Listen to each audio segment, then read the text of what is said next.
ایک بندے نے زنا کیا، اللہ نہ چاہتے تو نہیں کر سکتا تھا، اللہ نے چاہا تو کیا ہے، اس میں بندے کا قصور کیا ہے؟ ہم نے کہا اللہ نے اپنے اختیار سے دو آپشن دیے، چاہے تو کر لے چاہے تو نہ کرے۔ یہ کرے گا ہم نہ کرنے پر مجبور نہیں کریں گے، یہ نہیں کرے گا ہم کرنے پر مجبور نہیں کریں گے۔ یہ زنا کرے گا ہم جہنم دے دیں گے، یہ زنا نہیں کرے گا رک جائے گا ہم اس کو جنت دے دیں گے۔ اللہ نے اب آپشن دو دیے ہیں، آج کی زبان میں اللہ نے اختیار دو دیے ہیں۔ اللہ نے مشیت میں دو چیزیں رکھی ہیں، چاہو تو یہ کر لو چاہو تو یہ کر لو، یہ کرو گے ہم خوش ہوں گے، یہ کرو گے آپ ناراض ہوں گے، لیکن ہم کسی پر بھی آپ کو مجبور نہیں کریں گے۔ اب اگر یہ کر رہا ہے تو اللہ نے آپشن دیا تھا، ورنہ کیسے کر سکتا تھا؟ یہ نہیں کر رہا، اللہ نے آپشن دیا تھا، ورنہ کیسے روک سکتا تھا؟ تو کر تو اس لیے رہا ہے کہ اللہ نے دو آپشن دیے ہیں، اسی کا نام مشیت ہے۔ لیکن ایک پہ خوشی رکھی ہے، ایک پہ ناراضی رکھی ہے۔ چاہو تو آپشن خوشی والا لے لو، چاہو تو ناراضگی والا لو، لیکن ہیں دونوں اللہ کی طرف سے۔ اگر اللہ نہ چاہے تو جبراً ایک پہ مجبور کر سکتے تھے، لیکن مجبور نہیں کرتے، اختیار دیتے ہیں۔ یہ ہے الا بمشیتہ،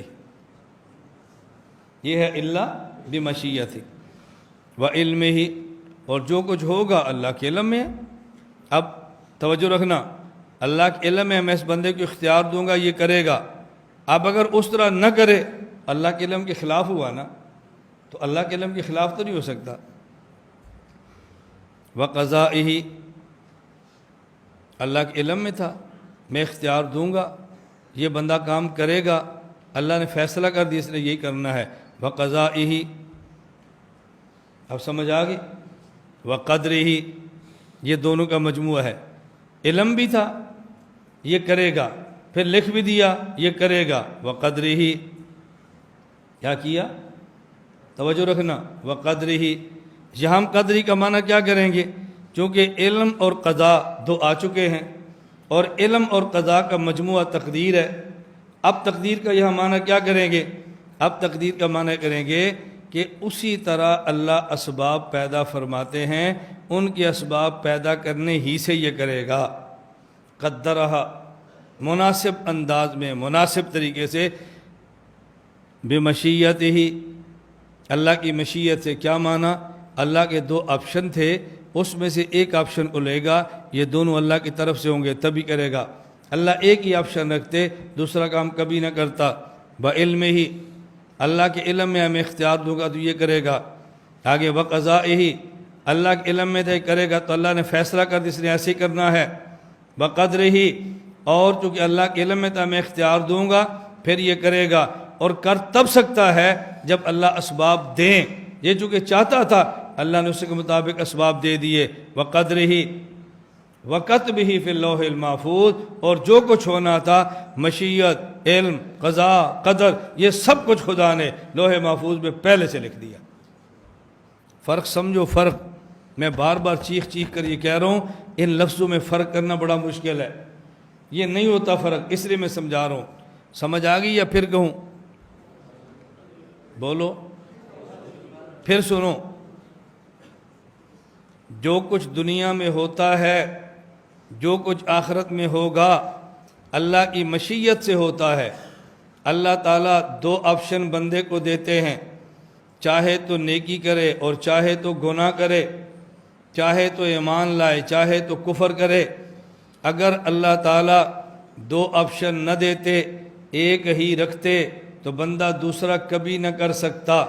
اللہ نے دو آپشن دیے، ایک پہ خوش ہیں ایک پہ ناراض ہیں۔ اگر وہ کام کیا جو اللہ کہتے ہیں کرو، اللہ خوش ہے، یا نہ کرو کیا، اس پہ اللہ خوش نہیں ہے۔ بے مشیت ہی، یہ دونوں آپشن اللہ کے ہوتے ہیں، تو دنیا میں جو بھی ہوتا ہے اللہ کی مشیت سے، اللہ کی طرف سے دو آپشنوں کا اختیار دینے سے۔ وعلمہ، اللہ کے علم میں ہے میں اس کو دو اختیار دوں گا، دو آپشن دوں گا، اس میں سے فلاں کو اختیار کرے گا، یہ اللہ کے علم میں ہے۔ وقضائہ، پھر اللہ کے علم میں ہے میں اس کو دو آپشن دوں گا، اس میں سے فلاں یہ اختیار کرے گا، اللہ وہ فیصلہ لکھ دیتے ہیں اس نے یوں ہی کرنا ہے، بقدر ہی اختیار اللہ دیں گے، اللہ کے دیے اختیار سے ایک کام کرے گا، اس کے لیے اسباب چاہیے، جیسا کام کرنا چاہتا ہے اللہ ویسے اسباب دے دیتے ہیں، وقدر ہی اگر جیسا چاہتا ہے ویسے اسباب نہ دیں تو بندہ مجبور ہو گیا، اس کے مطابق اسباب دے دیتے ہیں، وقت بھی، اور یہ دو آپشن دینا، اللہ کے علم میں ہونا، پھر اس میں سے ایک بندے کا اختیار کرنا، اللہ کا اس کا فیصلہ کر دینا، اس کے لیے اسباب مہیا کرنا، یہ جو کچھ ہونا ہے وقت بھی فی اللوح المحفوظ، یہ سب کچھ خدا نے لوح محفوظ میں لکھ دیا ہے، یہ سب کچھ لوح محفوظ میں لکھ دیا ہے۔ وَلَٰكِنْ كَتَبَهُ بِالْوَصْفِ لَا بِالْحُكْمِ، اللہ اکبر، کیسے بات فرمائی ہے، وَلَٰكِنْ كَتَبَهُ بِالْوَصْفِ لَا بِالْحُكْمِ، لیکن اللہ تعالیٰ نے جو لکھا ہے نا یہ اوصاف کے ساتھ لکھا ہے، حکم کے ساتھ نہیں لکھا۔ کیا معنی؟ اللہ تعالیٰ نے جو کچھ لکھا ہے حکم نہیں دیا، اللہ نے مجبور نہیں کیا کہ حکم فلاں کو پیدا کروں گا اس نے کفر ہی کرنا ہے، یہ حکم ہے، وہ پابند ہے، نہ اللہ حکم دے کر نہیں لکھتے، اللہ اوصاف کے ساتھ لکھتے ہیں، فلاں کو پیدا کروں گا، میں اختیار دوں گا، اپنے اختیار سے ایمان لائے گا وصف کے ساتھ، میں فلاں بندے کو اختیار دوں گا، اپنی مرضی سے کفر اختیار کرے گا بالوصف لا بالحکم، فلاں بندے کو اختیار دوں گا اپنی مرضی سے زنا کرے گا بالوصف لا بالحکم، میں اختیار دوں گا چاہے تو شراب پیے چاہے نہ پیے، شراب موجود ہوگا نہیں پیے گا اپنی مرضی سے، بالوصف لا بالحکم، یعنی اللہ نے جو کچھ لکھا ہے اس میں حکم دے کر بندوں کو پابند نہیں کیا کہ تم نے ضرور کرنا ہے، بلکہ اللہ نے حکم کے ساتھ وصف بھی لکھے ہیں، میں اختیار دوں گا یہ اپنی اختیار سے کرے گا، پھر خدا نے حکم لکھ دیا اب اس بندے نے یوں ہی کرنا ہے، وَلَٰكِنْ كَتَبَهُ بِالْوَصْفِ لَا بِالْحُكْمِ والقضاء والقدر والمشیۃ، قضاء اللہ کے فیصلے، والقدر اس کے لیے اسباب کا پیدا کرنا، والمشیۃ کئی آپشن دینا، صفاتہ فی الازل لا بلا کیف، یہ خدا کی وہ صفتیں ہیں جو ہمیشہ سے ہیں اور ہمیں اس کی کیفیت معلوم نہیں ہے۔